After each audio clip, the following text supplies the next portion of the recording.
नमस्कार दोस्तों, कैसे हो आप सभी। उम्मीद करते हैं कि आप सभी बहुत अच्छे होंगे। आज हम आपको सुनाएंगे गली गली सब्जी बेचने वाला चूनाराम कैसे बन गया सरकारी टीचर। पढ़े सफलता की कहानी। बाड़मेर के चूनाराम की सफलता की कहानी वाकई में जज्बे और हौसले से भरी हुई है। भारत पाकिस्तान के बॉर्डर पर स्थित बाड़मेर में सब्जी का ठेला लगाने वाला चूनाराम टीचर बन गया है। अपने पिता के साथ ठेले पर सब्जी बेचने में हाथ बटाता था। लोगों ने ताने भी दिए, लेकिन हिम्मत नहीं हारी।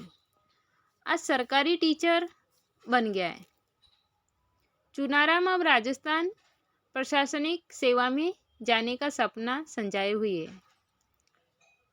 पढ़े चूनाराम ने यह सफलता कैसे पाई। चूनाराम के पिता धीरीराम का सपना था कि वो शिक्षक बने।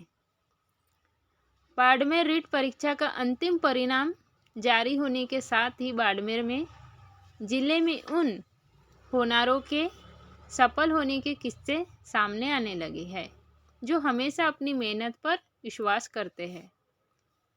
ऐसे होनारों ने साबित कर दिया है कि हालात भले ही कितने भी विकट हो और प्रतिकूल हो क्यों ना हो, लेकिन लगातार की गई मेहनत सफलता की मंजिल तक पहुंचा ही देती है। ऐसा ही एक नवचयनित टीचर है चाड़ी का रहने वाला सब्जी विक्रेता चूनाराम। चूनाराम ने गली गली सब्जी बेचने के दौरान भी अपनी पढ़ाई जारी रखी। हालात का सामना करते हुए की गई पढ़ाई का नतीजा आया तो चूनाराम के पिता की आंखों में आंसू आ गए और सीना गर्व से चौड़ा हो गया। बाड़मेर जिला मुख्यालय पर सब्जी का ठेला चलाकर अपने और परिवार के लिए 2 जून की रोटी का जुगाड़ करने वाला युवा चूनाराम अब टीचर बन गया है। चूनाराम अपने पिता धीरीराम के साथ गली गली सब्जी बेचने के साथ शिक्षक भर्ती की तैयारियां करता रहा। चूनाराम की प्रारंभिक शिक्षा अपने गांव चाड़ी में हुई। उसके बाद बाड़मेर और जैसलमेर में बीएसटीसी की शिक्षा पूरी की। सब्जी बेचने के दौरान भी चूनाराम ने नियमित रूप से 6 से 8 घंटे अपनी पढ़ाई को जारी रखा। चूनाराम 6 माह का था तब मां की मृत्यु हो गई थी। रीट परीक्षा में चूनाराम को 134 नंबर आए हैं। अब उसका चयन शिक्षक पद के लिए हो गया है। चूनाराम के 2 बड़े बहनें हैं। चूनाराम जब महज 6 माह का था तब उसकी मां की मृत्यु हो गई थी। दोनों बहनों की शादी हो जाने के बाद परिवार में अब मात्र पिता पुत्र ही है। पिता ने बरसों तक खेतीबाड़ी कर गुजर बसर चलाया, लेकिन जब खेतीबाड़ी से जीवन का गुजर बसर मुश्किल हो गया तो सब्जी बेचने का काम हाथ में ले लिया। धीराराम करीब 10 साल से बाड़मेर में सब्जी बेचने का काम कर रहे हैं। सेल्फ स्टडी को ही अपनी सफलता का आधार बनाया। चूनाराम बताते हैं कि कोविड की वजह से उसकी काफ़ी पढ़ाई प्रभावित हुई, लेकिन उसने परीक्षा के लिए दिन में 6 से 8 घंटे नियमित पढ़ाई की।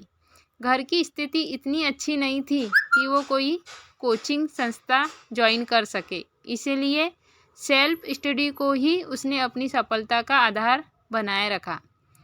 परीक्षा से 1 माह पहले लाइब्रेरी ज्वाइन की थी। चूनाराम ने फप्तिया की कभी परवाह नहीं की। चूनाराम की सफलता को लेकर अब बधाइयाँ देने वालों का तांता लगा हुआ है। वही सब्जी बेचने के दौरान चूनाराम को पढ़ता देख कुछ लोगों उन पर फप्तियाँ भी कसते थे, लेकिन चूनाराम ने उनकी कोई परवाह नहीं की और ठान लिया था कि कुछ करके नया मुकाम हासिल करना है। यही वजह है कि आज चूनाराम के हाथ सफलता लगी है। चूनाराम बताते हैं उनके पिता केवल साक्षर है। हालात कभी भी हिम्मत पर भारी नहीं पड़ सकते। पिता का सपना था कि वो शिक्षक बने और उसने अपनी मेहनत की बदौलत ये कर दिखाया। चुनाराम अब राजस्थान प्रशासनिक सेवा के लिए मेहनत कर पिता के सपनों में 4 चांद भरने की बात कहते नजर आ रहे हैं। चुनाराम की सफलता इस बात को साफ तौर पर सभी के सामने रख रही है कि हालत कभी भी हिम्मत पर भारी नहीं पड़ सकते।